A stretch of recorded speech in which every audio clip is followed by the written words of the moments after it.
Joining us today is an incredibly talented film lover and filmmaker who has come out with his second feature film, Atrabilious, which tells the story of a man trying to uncover the mysteries behind his son's apparent death.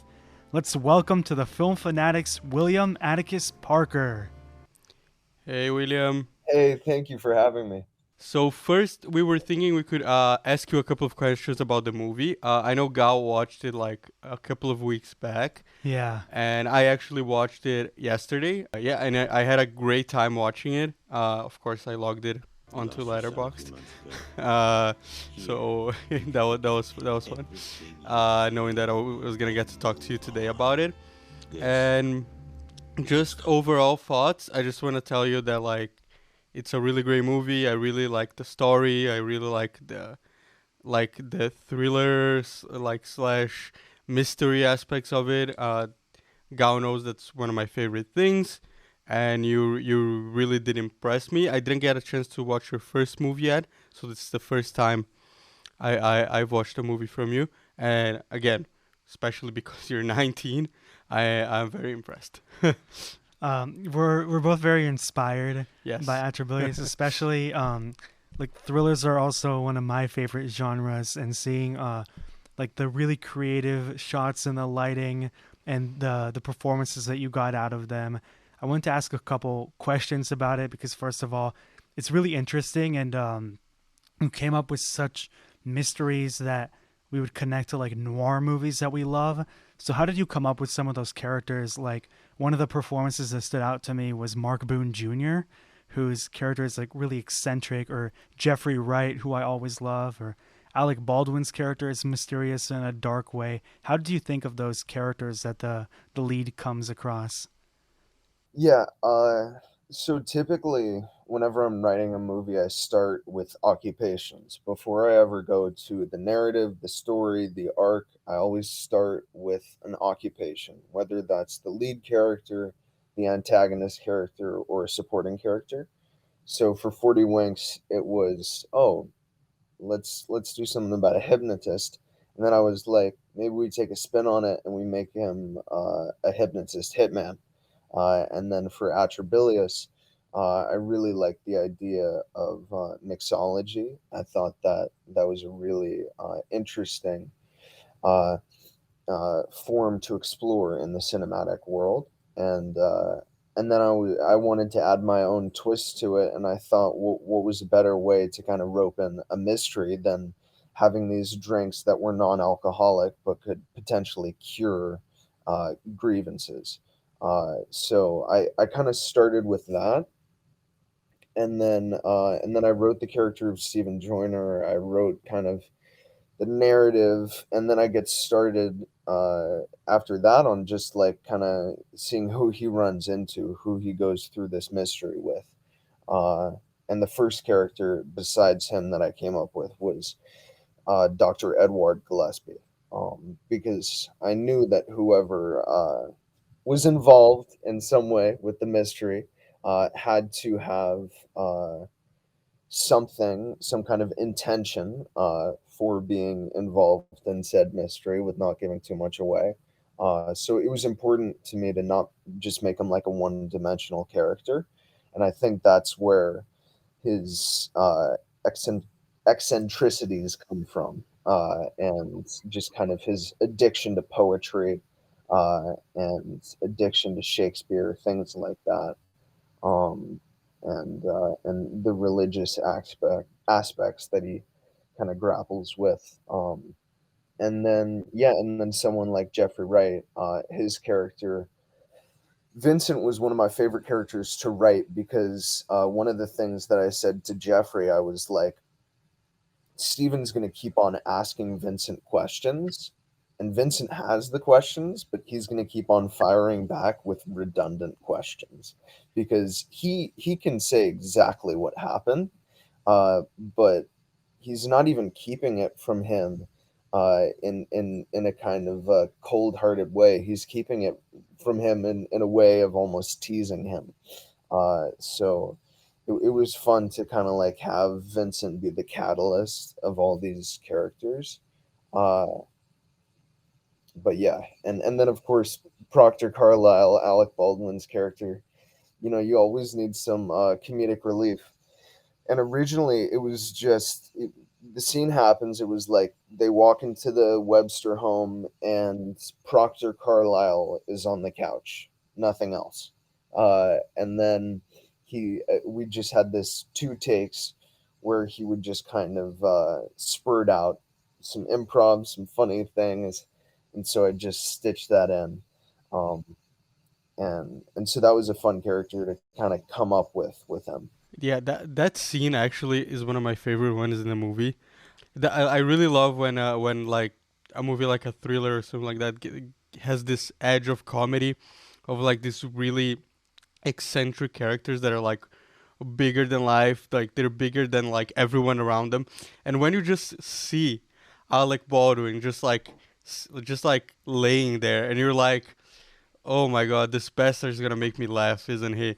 And that's exactly what he does. And how long did you shoot the whole Alec Baldwin scene? So we shot the whole thing in about like 10-ish days. Leon, the lead actor, he was teaching acting at a college, raising his new child, and leading an off Broadway play. So we had to kind of build the schedule off of that. So because I said to him, I said to the producer I was working with, I was like, if Leon is not the lead, we should just move on to another project because he just has so much gravitas with everything that he says, and he's one of the most focused actors and kind humans I've been around. So I was like, after working, I was like, there's no one else that I'd want to kind of experience this with. And also his being a father, I think really added to the weight that he carries with the role. Um, we had like 2 half days, and then one of the days we shot the scene with Kate Sullivan, who's Frank's girlfriend. Shout out to Sabina Friedman Seitz. She is also our co-producer. Um, and so we shot that. We did the Alec Baldwin scene, and I think like 3.5, 4 hours, and then we did the Whoopi scene the whole day. Uh, so that was really like the majority of like the different locations other than the apartment and the bar. So everything else really was either at the apartment or the bar, if not strictly at the apartment or the bar. But and then we had one day with Lewis Black and Jeffrey Wright, which was awesome because we kicked it off with Lewis Black, and it was like 6 a.m. And so he was hilarious to just run through the material with at 6 a.m. But yeah, Louis Black just has an awesome voice. I mean, I think I first heard him in Inside Out, so you automatically recognize that voice. I'm really interested. Like you said how Leon Addison Brown was like your only choice. You wouldn't even like go on with the project without a really powerful statement from a director to an actor. And first of all, I want to compliment his performance. If his performance doesn't work, it's harder for the movie to work because it revolves all around him. And his performance is great. What you said about his gravitas, every scene, even if he's saying maybe something like funny or witty, like he has that gravitas. Really is like a fantastic performance. And I want to know like how was like your relationship with him on set? How did you get this performance out of him in the movie, or like it's like how was that balance? I mean, as I said, he's just one of the kindest, funniest humans I've ever been around, and he is truly one of the best collaborators. He would have ideas about shots. He would have, in the pre-production process, he would have ideas about props, which was interesting. Like, when it came to like the bottles, I'd show it to him, and even if he was joking, he'd be like, should they be a little bit bigger, because we did want to kind of like make some aspects absurd. Uh, and that just stems from him really understanding the tone. And when you have a character that's kind of always the square character in every scene, even if he does have that depth, it's important for him to understand the tone. And and yeah, just arriving every day on set and seeing him, uh just like made me so happy that he was a part of it and wanted to be there and wanted to create. And yeah, it was we did a little bit of rehearsing, but he is such a master at what he did. And one thing that he does that really reads is, he listens.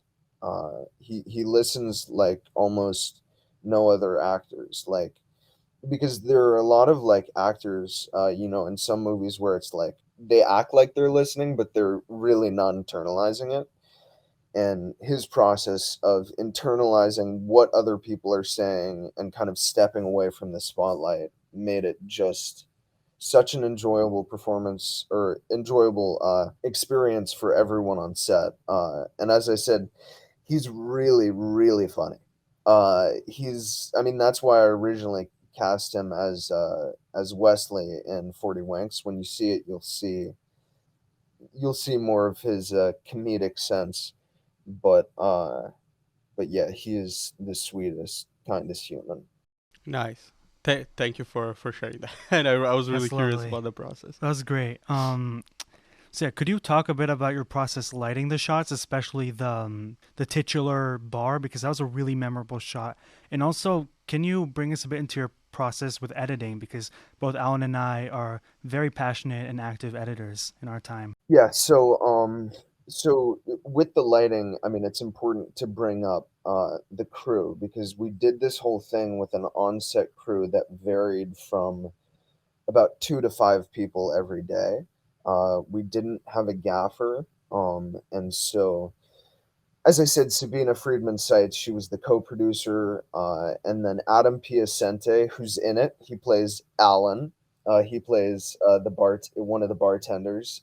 He was also the stunt coordinator and the mixology coordinator, so he had a lot of cool ideas about lighting when it comes to like darker scenes and stuff like that. And fun fact, this yeah, I've Shadow actually been like insta friends with him for a couple years. Go No Go. Yeah, no, he's my favorite. He's Yeah, he's the great one. best. And so yeah, so in the two scenes where Boone delivers his monologues at the beginning and the end, he's the one holding that blue light. And yeah, so he was just a trooper. He was there every day, on time, ready. My friend Sudan Chang, Damani Alexis, and Marissa Michelle. Marissa Michelle was one of the camera operators, and I mean, you can see her work. It's just phenomenal. The same thing with Eli Berliner, who's another one of my good friends who did amazing camera work. He set up a lot of those static shots that you see. Uh, and then Chris Calfa was the costume designer, so we really had like a pretty limited on-set crew. And then Juno Wright, who's actually Jeffrey Wright's daughter, was the script supervisor, which was so funny because you'd have Jeffrey, and whenever, if Jeffrey ever had like a question about any of the lines, Juno would be there, and she'd always like tease him. But it was so much fun because the color palette, there's so much going on, and everyone kind of understood, as I said, the tone of the movie, but also, most importantly, with a crew, the style of the movie. They all had ideas, and everyone that I just listed contributed to one of those shots, at least in the bar. Uh, and But yeah, so for me, it was really important to have a really colorful color palette, especially in the bar, because one of my favorite movies, or at least one of the movies that really inspired me, was Alice in Wonderland. And so I knew that if you have this really like colorful color palette, and then you have the underworld beneath, it kind of makes those things darker, because you have this really bright surface, and then the things that lie beneath are so dark, as you both know when they come. Uh, but uh, but yeah, so setting those shots up was so fun. We did basically I would say primary color that you see, especially like when there's that flashback, you know what I'm talking about, those 15 minutes. Almost every That's my time, favorite scene of the movie is the flashback. I I love it so much. it was so much fun to film, and we did that all of those 15 minutes in about 5 hours, 4 hours. So that was insane, but so rewarding. And doing the mixing scene was so much fun. But we had one light for all of that. One light that projected colors. We had some that would project just your normal key lighting, but we really had one light for the primary colors. And so, however, there were about 25 different settings. So we kind of got to decide where we wanted the color to be set as per what was going on emotionally, narratively. And so, as you can see in that scene with the flashback, I won't spoil anything, but you all know why it goes from blue to green, most importantly to red. So yeah, making those decisions was so much fun, and yeah, just visually drawing the viewers in, keeping them kind of entertained and on their seats, on the edge of their seats. Hopefully on their seats. Hopefully they don't leave. Uh, but uh, but yeah, that was super important, and I think style can do that. Wow, that's not the inspiration I thought you had for this movie. I had like when you were talking about like your inspiration, I was like, okay, he's gonna talk like about a thriller or something, and then you were like Alice in Wonderland. I was like, what? But The your Tim Burton version? No, probably the that original, was right? actually no, the original cartoon. Uh, That's the what I original thought. cartoon, Yeah, I thought about that one. yeah.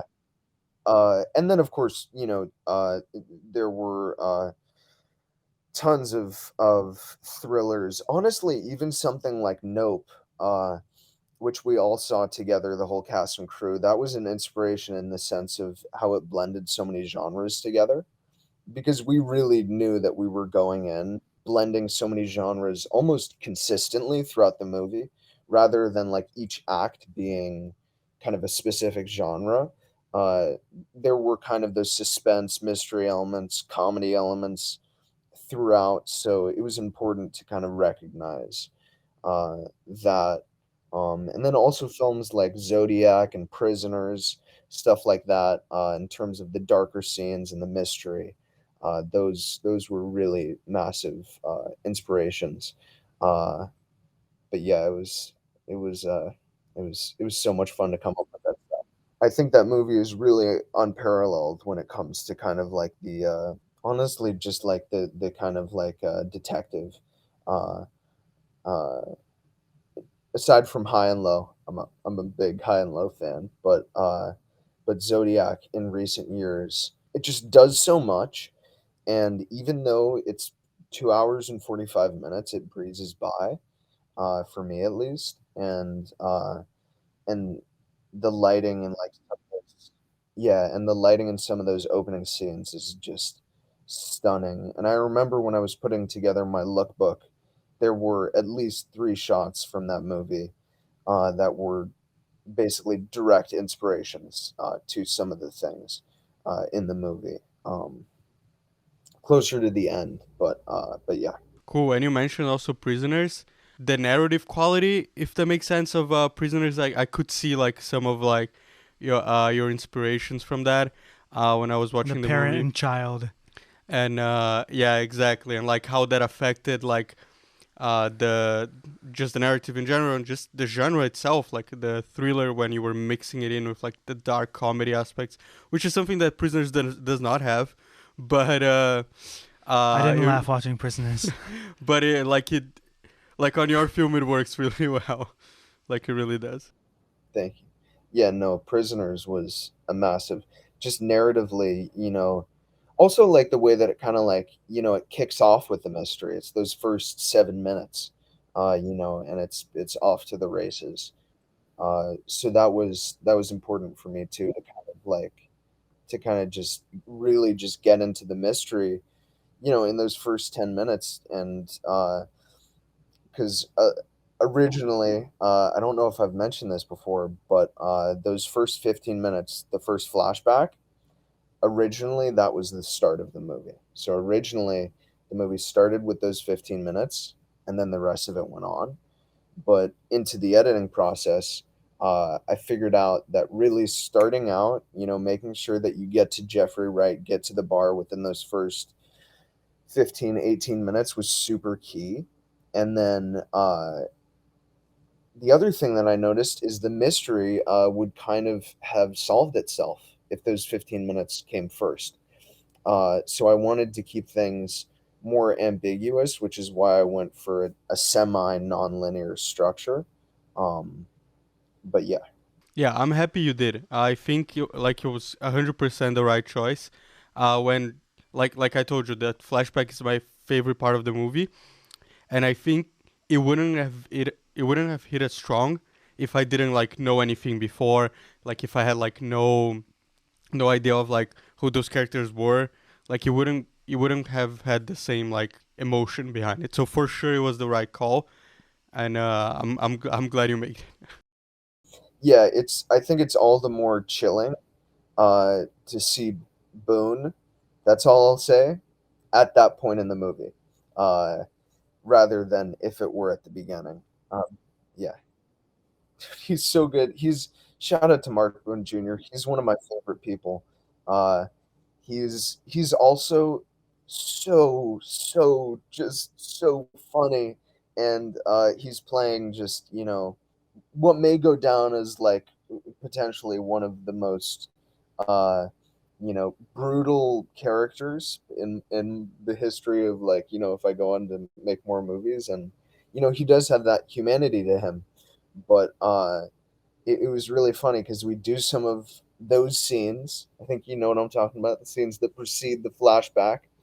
Uh, and then we'd do those, and then we'd cut, and he'd just like start laughing, and then everyone involved in that, we'd start laughing, and whenever blood was involved, that would be super funny because we accidentally get it everywhere, and so it was really, I mean, like we're surprised it didn't turn out a full comedy because we were all laughing so much on set and having the best time, and yeah, and but yeah, and so like another important thing to note is I think something that people forget is that improv is not always comedy, you know, and Boone is a great example of that. I think Evan is another great example of that because both of them improv, lines here and there, reconstructed sentences, and even sometimes monologues in their heads. They're both so smart, and just they really know how to like read the material, figure out who their characters are, and really find the humanity behind them, no matter who they are. And they're so smart in the way that they approach their work, that they're able to kind of improv things, and yeah, but Boone's phenomenal in it. When you get the opportunity, check out Atrabilious and 40 Winks, which I still need to watch as well. But it's very exciting work, and we're really happy to talk to you about it. Really proud. Just to continue something that Gal said now, just you know that a movie is good when like we watch the movie and you're like, okay, now I need to watch the first movie like of that director. So that's the best compliment that you could that you can get in this industry. So Yeah. so it's really good that both of us went to check that out. And there are a lot of similar actors. I'll say that. Oh, Awesome. great. Now you just made me even more excited. Pay attention to what you hear in some scenes. That's all I'll say in terms of cameos. Okay. Great. Where can people find the movies if they want to, if they're hearing us talk about it and they wanna check it out? Where they can they find it? So 40 Winks is on it's on Prime and Apple TV, but it's free and streaming on Tubi, um, and it's streaming somewhere, and Roku. So you can watch it on there. Um, and and yeah, and Atrabilious is going to come out. It's going to be a 2023 release. I don't know exactly when, but when it's out, I'll make some announcements. So yeah. Okay, we'll be sure to share it in. Look forward to those announcements on River Styx Productions, and we'll let you know as well on our Instagram. Film Fanatics.